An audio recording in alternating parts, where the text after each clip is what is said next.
Overview of the chapter Auxiliaries to Trade, Multiple Objectives of Business, Causes of Business Risks, Business Risks. Let's get into the video. Auxiliaries to trade. Auxiliaries to trade are those activities which facilitates business, transport, banking, insurance, warehousing, and advertising is regarded as auxiliaries to trade. Auxiliaries to trade are briefly discussed below. Number 1. Transport and communication. It is one of the most important auxiliaries to trade. Transportation helps trade by facilitating the movement of goods and passengers from one place to another.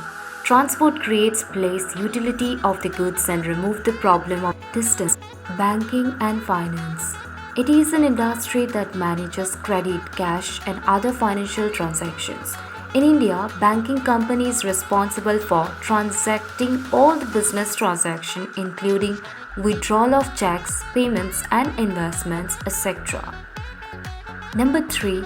Insurance. Insurance can be defined as the process whereby there is protection against any risks that may terminate life or destroy the business or individual property. Insurance is a contract between the insured and the insurer. Number 4. Warehousing. Warehousing or storage refers to the holding and preservation of goods until they are dispatched to the consumers.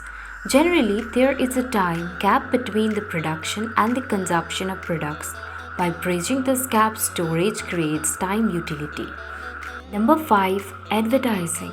This entire promotional activity is called advertising, where the manufacturer or the trader or the service provider is called a sponsor or advertiser. The message or the information supplied is called advertisement. Multiple objectives of business.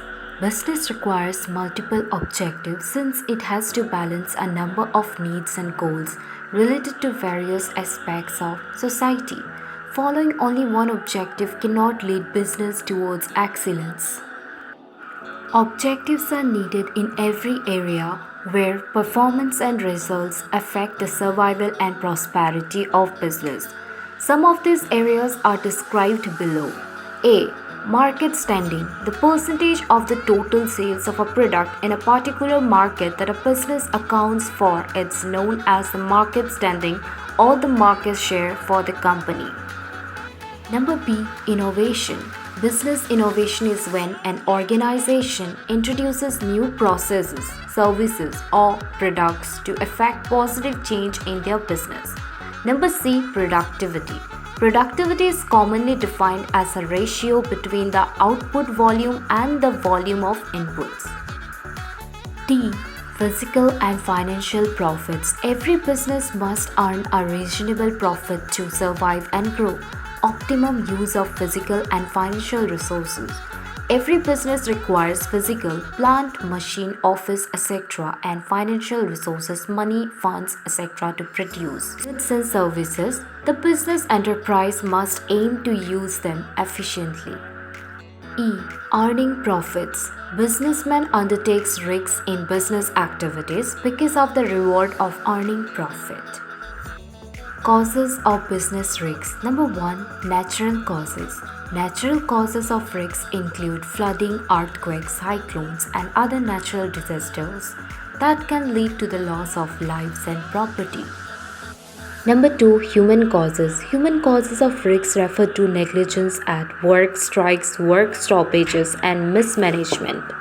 Number 3. Economic causes. Economic causes of business risks arise from changes in the different economic factors such as an increasing competition, changing market conditions, increase in price of raw materials, production cost, and wages. Other causes. These are unforeseen events like political disturbances, mechanical failures, fluctuations in exchange rates, etc., which leads to possibility of business risks. Business risks. Business risks is the exposure a company or organization has to factor that will lower its profits or lead it to fail. Anything that threatens a company's ability to achieve its financial goals is considered a business risk. There are many factors that can converge to create business risks. Sometimes it's a company's top leadership, management that creates situations where a business may be exposed to a greater degree of risks. Thank you.